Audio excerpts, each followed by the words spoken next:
Salut, je voyage seul, mais je suis jamais seul en fait. En tout cas, jamais bien longtemps.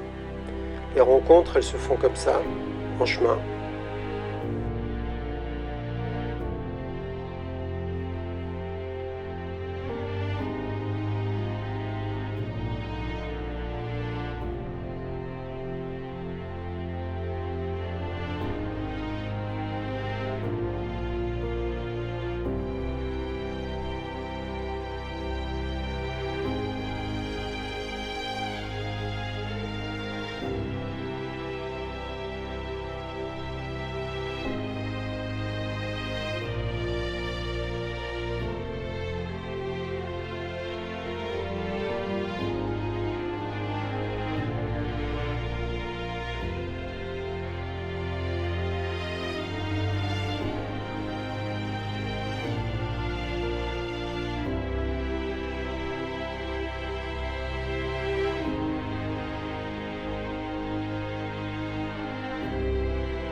Alors là, je te présente Stéphane.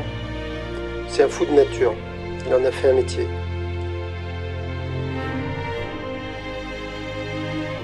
Voilà, ici Stéphane est dans son élément. Il est heureux. C'est vrai, il est heureux, mais il est quand même inquiet. La nature ne conçoit pas le vide. Le vide dans la nature, ça n'existe pas. Donc je pense que par contre, des déséquilibres, ça se crée. Voilà. Et ces déséquilibres mènent toujours à une disparition.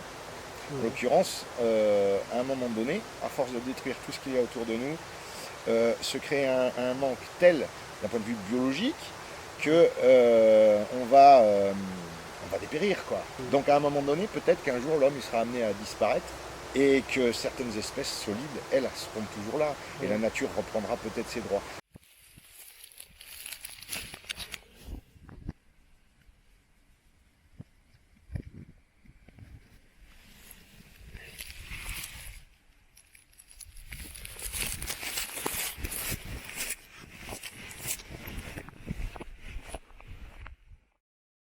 Un soir, on était posté sur une butte pour bien voir, caché au pied d'un vieux chêne, et on attendait que les bêtes sortent du bois. C'était l'heure. Alors en attendant, on chuchotait comme ça, on refaisait le monde, et puis on se racontait nos vies. Tant qu'à faire. Et Stéphane me raconta qu'une nuit, il était en observation. Un cerf l'a approché sans faire aucun bruit. Et il a senti son souffle, comme ça, derrière, sur son épaule. Il n'osait pas bouger, il frissonnait. 200 kilos de muscles. Le cerf aurait pu l'encorner, mais en fait, tranquillement, il est reparti. Ouais, ça fait réfléchir. Donc on était bien calé derrière notre rideau de fougère, le nez au vent, quand le renard est venu. Le renard, il est classé comme nuisible. Alors, on peut faire quoi à ton avis ? S'ils en sont à prendre des risques pour aller dans un poulailler, dans une pisciculture, ou tout ce qu'on veut, c'est parce que peut-être il n'y a plus assez dans le milieu. Et pourquoi il n'y a plus assez dans le milieu naturel ? Parce que nous, on est en train de tout bousiller. Si la rivière était hyper poissonneuse, la loutre, elle n'aurait pas besoin de s'intéresser à la pisciculture.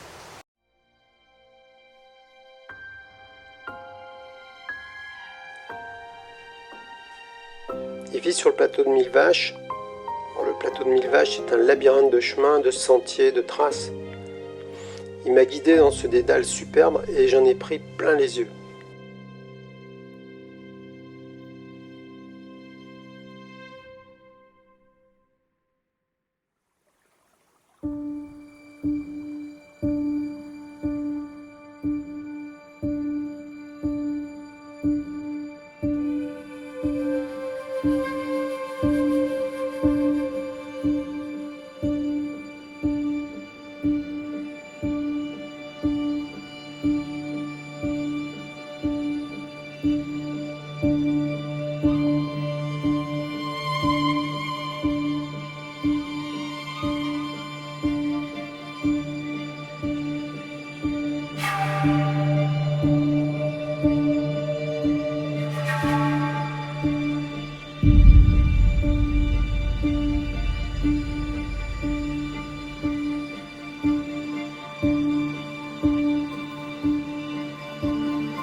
Voilà, je reprends ma route,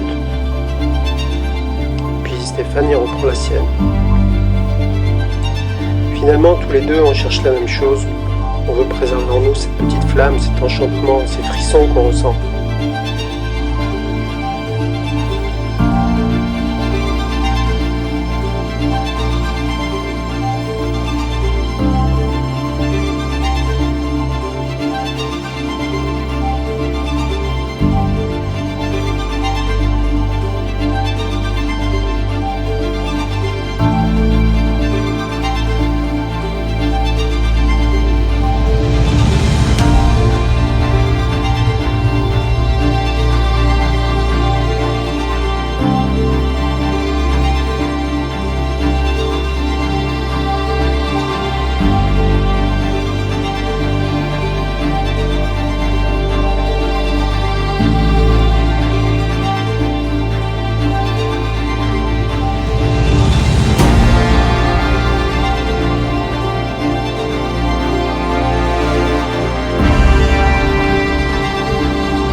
Les simples paysans, dans le temps, vivaient au fil des saisons et ils produisaient les choses quand la saison, le climat, etc. le permettait. Aujourd'hui, on force les choses.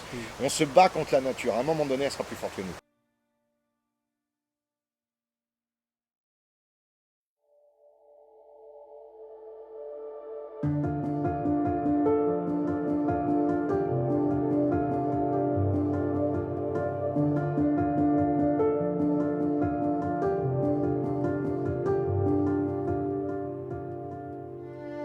Et on ne peut pas, selon moi, détruire la nature pour nos activités à nous. Donc si on est suffisamment intelligent pour créer des choses, faisons-les en prenant bien en compte ce qu'il y a autour. Aujourd'hui, l'homme, il ferme sa voiture sur un parking pour ne pas se la faire piquer par sa propre espèce.